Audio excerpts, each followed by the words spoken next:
அனைவருக்கும் வணக்கம். நான் பிரபாகர் ஜோதிடர். ஓம் சிவாய நமக. சிவசக்தி திருச்சிற்றம்பலம். இப்போ நான் என்ன சொல்ல போகிறேன்னா,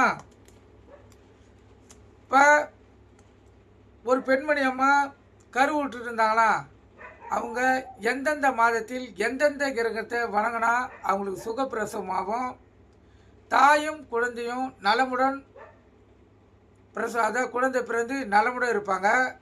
அதை அடிப்படையை சொல்கிற கருத்தில் கொண்டு நீங்கள் பயன்பெறுங்க.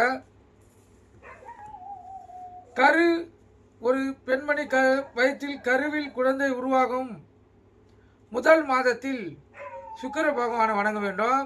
2ஆம் மாதத்தில் செவ்வாய் பகவானை வணங்க வேண்டும். 3ஆம் மாதத்தில் குரு பகவானை வணங்க வேண்டும்.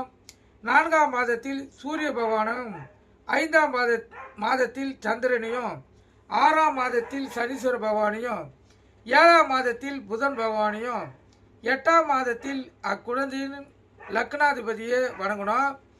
குழந்தை வயிற்றுக்குள்ளே இருக்கிறதுனால அவங்க லக்னாதிபதி யாருன்னு தெரியாது. அதனால் நவ கிரகங்களையும் அந்த 8ஆம் மாதத்தில் அந்த தாய் வணங்கணும், கருத்தில் கொள்ளுங்கள். 9ஆம் மாதம் சந்திரனையும் 10ஆம் மாதம் சூரியனையும் வணங்கினா அந்த பெண்மணிக்கு பிரசவம் ஆகக்குள்ள சுகப்பிரசவமாகும்.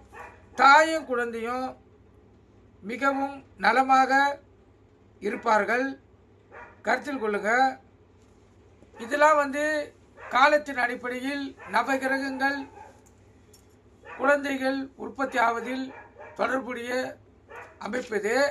அந்தந்த மாதத்தில் அந்தந்த குழந்தைகள் கிரகங்களை வழங்கினா அவங்களுக்கு நல்ல பலனை அந்த ஜாதகரால் பெற முடியும். ஒருத்தவங்களுக்கு பார்த்தீங்கன்னா கரு நிற்காது, கரு சிதைவு ஏற்பட்டு கொண்டே இருக்கும்.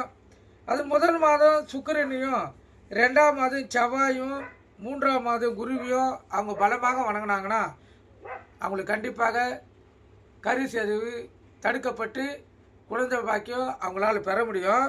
3 மாதம் மேலே ஆயிடுச்சுன்னா அதுக்கப்புறம் குழந்தையுடைய வளர்ச்சியை தடுக்க முடியாது. அதுக்கப்புறம் நான் இப்போ சொன்னவங்களை வணங்கினா 10ஆவது மாதம் தாயும் சேயும் சிறப்புடன் அதாவது வீடு திரும்புவாங்க. கருத்தில் கொண்டு பயன்படுங்க. நன்றி, வணக்கம், வாழ்க வளமுடன்.